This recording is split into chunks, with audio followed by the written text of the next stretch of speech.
अगर आपने हमारे YouTube चैनल को अब तक सब्सक्राइब नहीं किया है तो आपको यहाँ सब्सक्राइब बटन दिख रहा है, इस पर आप क्लिक कीजिए और हमें सब्सक्राइब कर लीजिए। और साथ ही साथ इसके सामने एक नोटिफिकेशन बेल आ रहा है, इसे भी आप इनेबल कर दीजिए ताकि आपको तुरंत नोटिफिकेशन मिले जब भी हम कोई नई वीडियो अपलोड करें। तो चलिए नमस्कार दोस्तों, मैं हूं पीके दीवाना। जैसे आप जानते हैं मैं हमेशा नई नई खबर के साथ आप लोग के सामने आता रहता हूं, तो इस बार का सबसे बड़ी खबर लेके आया हूं।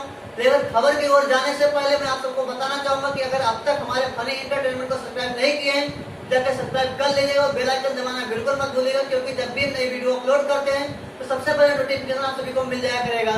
अभी मैं आपको ऐसे महान व्यक्ति कलाकार से मिलाना चाहूंगा जिनका नाम है रमन यादव।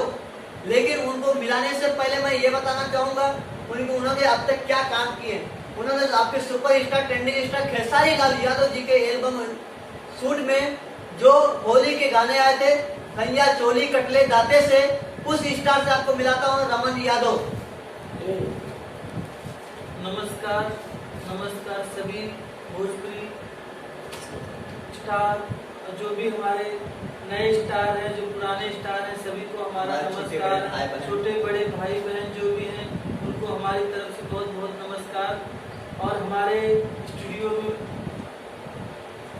पीके दीवाना भाई आए हुए हैं, जो हम उनके बहुत आभारी हैं। धन्यवाद पीके भैया। और अब हम आपके से कुछ दो शब्द बोलेंगे और हमारे पीके भैया हमसे कुछ पूछेंगे। धन्यवाद। हाँ, तो रमन जी आप ये बताइए, आप कहाँ से रहने वाले हैं? हम उत्तर प्रदेश से बिलोंग करते हैं और हमारी कर्मभूमि महाराष्ट्र है, और हम ज़्यादातर मुंबई में ही अपना ज़्यादा समय बिताते हैं। ओके, तो आप मुंबई में मतलब इंडस्ट्री लाइन में मैंने सुना आप एक्टर हैं, आपका मैंने न्यूज भी देखा हूँ, बहुत ही मैसेज सुने, आप गाने भी सुने हैं। लेकिन आपने इस बात की कॉमेडियन मूवी आप करने के अपना दिमाग ऐसे कैसे आया कि आपने इतना मस्त और खेसारी जी के गाने पे शूट किया, क्या धमाल शूट किया? आखिर इसके बारे में आपको क्या कहना है, पब्लिक को जरा बताइए। देखिए, कोई अपने पेड़ से नहीं सीख के आता है, जो कुछ यही बनता है। और कुछ हालात होते हैं, जो हालात में इंसान अपने आप को ढालता है, उस हालात से ढल जाता है। तो हमने भी कुछ ऐसे हालात हमें मिले, अच्छे हालात, जिसमें हमने अपना काम अच्छी तरह निभाया और आगे भी निभाएंगे।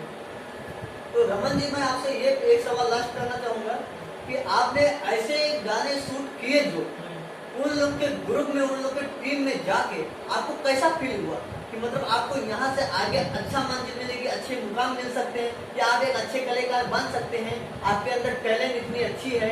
तो अपने टैलेंट को देख के, पब्लिक का प्यार दुलार देख के आपको क्या अनुभव हो रहा है कि आप इससे और अच्छा करना चाहेंगे, पब्लिक को इससे बेहतर और क्या देना चाहते हैं, जरा बताइए। देखिए, हम और भी अच्छा कर सकते हैं, लेकिन उसके लिए हमारे पास समय होना चाहिए और कोई उलझन नहीं होनी चाहिए और आपका प्यार दुलार होना चाहिए।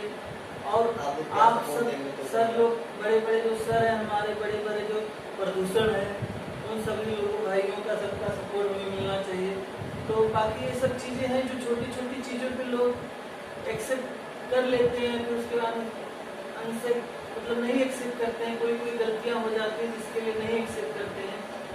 तो कभी कभी चढ़ाव उतार आता है, तो कभी एक गाने मिल गए, दो गाने मिल गए, तो कभी कभी काफ़ी टाइम ब्रेक मिल जाता है। तो इस कारण से थोड़ा बहुत मतलब हम नए कलाकार उभर नहीं पाते हैं। लेकिन बस मैं भाइयों, अपने बंधुओं से यही उम्मीद है कि हम गरीब छोटे कलाकारों का भी सपोर्ट करें और हमारे बारे में भी थोड़ा बहुत आप लाइक कीजिए और अपना प्यार और दुलार बनाए रखिए। चलिए रमन यादव जी, आप इतना हमारे पब्लिक को, हमारे भाई बहन को, फ्रेंड को इतना आप लोग बताए, बहुत बहुत शुक्रिया आपका।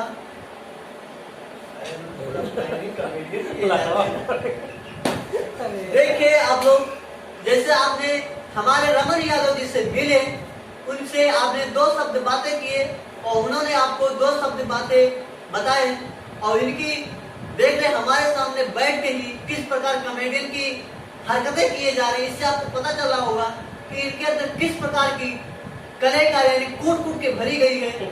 लेकिन फिर भी इन्होंने अपने आप को साबित करने के एक अच्छा प्लेटफॉर्म नहीं पा रहे। लेकिन अभी आप लोग को चिंता करने की जरूरत नहीं है, ना ही आप लोग को ना ही इनको, क्योंकि अब इनको एक सही मुकाम मिल चुका है। बस इनको सिर्फ करना है कोशिश, तो वो जो सिर्फ इनको मेहनत, आपने मेहनत पे इनको भरोसा रखना है, अपने आप पे विश्वास रखना है कि जिस मुकाम पे मैंने आज खड़ा हुआ हूँ, उतरा हूँ, वो मुकाम एक दिन मुझे उस मुकाम तक लेके जाएगी जहाँ तक हर एक इंसान जाने की सपना देखता है। तो अभी ज्यादा कुछ न बात करते हुए